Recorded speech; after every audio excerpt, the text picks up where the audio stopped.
Hi friends, இன்னைக்கு நம்ம NHS part 2 பார்க்க போறோம். நான் previous வீடியோல வந்து ஷேர் பண்ணியிருந்தேன். ஷார்ட்ஸ்ல வந்து எப்படி இங்க ஒருத்தர் வந்த உடனே ரெஜிஸ்ட்ரேஷன் பண்ணி வச்சுக்கணும் அப்படின்றது. ஸோ இன்னைக்கு நம்ம part 2ல பார்க்குறோம். நம்மளோட பேஜை புதுசாக பார்க்குறீங்களா, ஃபாலோ பண்ணி சப்ஸ்கிரைப் பண்ணி இன்னும் நிறைய அப்டேட்ஸ் பார்க்கறதுக்கு காத்துருங்க. ஸோ இன்னைக்கு என்ன அப்படின்னு பார்த்தீங்கன்னா, நிறைய பேர் புதுசாக வந்த உடனே ட்ரீட்மெண்ட் சரியாக கிடைக்கல, இதுக்கு டிலே ஆகுது அப்படின்னு சொல்லி ரொம்ப பேனிக் ஆவாங்க, இன்க்ளூடிங் மீ. என்னோட ஒரு எக்ஸ்பீரியன்ஸ் வச்சு நான் இதை ஷேர் பண்ணுறேன் உங்களுக்கு. நான் வந்த புதுசில் அப்படி தான் கிளைமேட் ஒத்துக்கல, ரொம்ப சிக்காகி 4 மணி நேரம் வாக்கின்ல வெயிட் பண்ணி போயும் அவங்க மருந்து மாத்திரை எல்லாம் தர மாட்டாங்க. நம்ம ஊர் மாதிரி இங்க ஆன்டிபயோட்டிக் எடுத்த உடனே தர மாட்டாங்க. நீங்க எதிர்பார்க்கவே பார்க்காதுங்க. நீங்க புதுசா வரவங்களா இருந்துச்சுன்னா மறக்காம கொஞ்சம் பேசிக் மெடிசன் கொண்டு வந்துருங்க. அப்ப இன்னும் கொஞ்சம் உங்களுக்கு டென்ஷன் ஃப்ரீயா இருக்கும். நமக்கு தெரியாததுனால நம்ம அப்படி வந்துட்டோம். ஸோ நீங்க வந்து பேசிக் பாராசிட்டமால் இந்த மாதிரி சின்னதாக காஃப் சிரப், சில ஜிபி வந்து உங்களுக்கு ஊர்லயே தருவாங்க, சிலர் வந்து தர மாட்டாங்க. ஸோ கிடைக்குமே, ஆனா கொஞ்சம் கையில வச்சுக்கோங்க பேசிக்ஸ். ஏன்னா இங்க வந்த உடனே எல்லாரும் உடனே நம்ம ஊர்ல போறது மாதிரி ஓடி கிளினிக் போகலாம், உடனே போய் காட்டிடலாம் அப்படின்னு நினைப்பீங்க. இங்க முடியாத காரியம். நீங்க அப்பாயின்மெண்ட் போடாம ஒரு கிளினிக்குள்ள என்ட்ராகவே முடியாது. ஸோ நீங்க அப்பாயின்மெண்ட் போட்ட உடனே கிடைச்சிருமா? கிடைக்காது.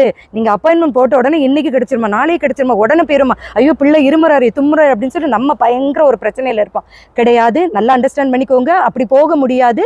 ஸோ நீங்க வந்து உங்ககிட்ட பேசிக் மெடிசன் இருக்குமானா அதை கொடுத்து கொஞ்சம் டாலரேட் பண்ணிட்டே இருங்க. அதே நேரம் நீங்க வந்து அப்பாயின்மெண்ட் போடுங்க. போடும்போது உங்களுக்கு 1 வீக் 4 டேஸ் இல்ல ஒரு 10 நாள் இல்ல 1 மாசம் கூட சிலருக்கு வரும். அந்த மாதிரி கிடைக்கும். அப்படி இல்லை, நீங்க வாக்கிங்ல போறதுக்கு ரெடியா இருந்தா 4 மணிக்கு ஒரு 5 மணிக்கு வெயிட் பண்ணி நீங்க காட்டணும். ஆனா நல்ல ஃபீவரா இருந்து அது தேவைனா மட்டும்தான் ஏதாவது மெடிசன் கிடைக்குமே தவிர நீங்க எதிர்பார்த்து போற மாதிரி உங்களுக்கு காஃப் சிரப் உடனே ஆன்டிபயோட்டிக் தர மாட்டாங்க. இங்க அந்த ரூல்ஸ் கிடையாது. எடுத்தோன்னே நம்ம ஊர்ல 5 நாள் ஆன்டிபயோட்டிக் தந்து உடனே ஒரு ஊசியை போட்டு சரி பண்ணி விட்டுருவாங்க. இங்க அப்படி கிடையாது. ஊசியும் தரமாட்டாங்க, மருந்தும் தரமாட்டாங்க, ஆன்டிபயோட்டிக்ன்ற அந்த இதே கிடையாது. ரொம்ப அது வந்து அந்த அதோட சீரியஸ்னஸை பொறுத்து தான். பட் நம்ம போனோம் என்ன, ஒரு மாத்திரையும் தரல, தண்ணி குடிச்சிட்டு நல்லா ரெஸ்ட் எடுங்கன்னு சொல்லுவாங்க. இந்த ஊரை பொறுத்த வரைக்கும் இன்னொரு முக்கியமான விஷயம், நிறைய தண்ணி குடிக்க உங்களோட நோய்கள் வந்து குறையும் அப்படின்றத. நிறைய தண்ணி குடிக்கணும், ரெஸ்ட் எடுன்னு சொல்லிடுவாங்க. ஸோ இங்கே வந்து உடனே ஆன்டிபயோட்டிக் எந்த மெடிசனும் தர மாட்டாங்க. அது நீங்கள் மென்டலி ப்ரிப்பேர்டாக இருக்கணும். நம்ம கையில் இருக்கிறத கொடுத்து கொஞ்சம் டேக்கிள் பண்ணுங்க. ஆனால் நீங்கள் அப்பாயின்மெண்ட் போட்டு 4 நாள் 10 நாள் கழிச்சு கொண்டு போய் காட்டுறதுக்கு ஒரு வாய்ப்பு கிடைக்கும். கொண்டு போய் காட்டினாலும் இதை தான் சொல்லுவாங்க, மருந்து அவ்வளோ சீக்கிரம் தர மாட்டாங்க. ஸோ நீங்கள் பேனிக் ஆகாதுங்க, பயப்பட வேண்டாம்.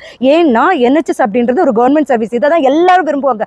அதனால இதுக்கு கியூக்கு நின்று ஒரு நோய்க்கும் கியூவில் நின்று காட்டி இத்தனை பேர் போகும்போது நமக்கு வந்து எல்லாமே கொஞ்சம் டிலே ஆகிற மாதிரி இருக்கும். ஆனால் நீங்கள் வந்து போய் காட்டி உங்களுக்கு ஒரு பிரச்சனை இருக்குது, அது சீரியஸாக இருந்துச்சுன்னா அதுக்குள்ள இதை குயிக்காக பண்ணுவாங்க. அந்த விஷயமா இருக்குது. நீங்கள் அதை மறந்துடாதுங்க. புதுசாக ஃபஸ்ட்டு 2 வருஷம் இருக்கிறவங்க எல்லாருமே பார்த்தீங்கன்னா ஒரு நெகட்டிவ் இதில் எடுத்துக்கிட்டு படன நம்ம வந்து உடனே வீடியோவில் சொல்லுவோம். ஆனால் அது இல்லை. அதுவே சீரியஸாக இருந்தால் நிச்சயமாக அதுக்குள்ள ஒரு ட்ரீட்மெண்ட் அவங்க உடனே பண்ணுவாங்க. ஸோ பேனிக் ஆக வேண்டாம். முதல்ல நானும் அப்படி தான் இருந்தேன். என்னோட எக்ஸ்பீரியன்ஸ் தான் இப்போ நான் ஷேர் பண்ணுறேன். அப்பாயின்மெண்ட் போட்டு தான் நீங்கள் உள்ளே போக முடியும். அதுக்கு நிறைய நாள் ஆகும். அது வேற ஒன்றும் பண்ண முடியாது. இங்கே உள்ள சிஸ்டம் அப்படி தான் இருக்குது. ஸோ பார்ட் 3ல அடுத்தது என்னன்னு பார்ப்போம். See you guys in next video.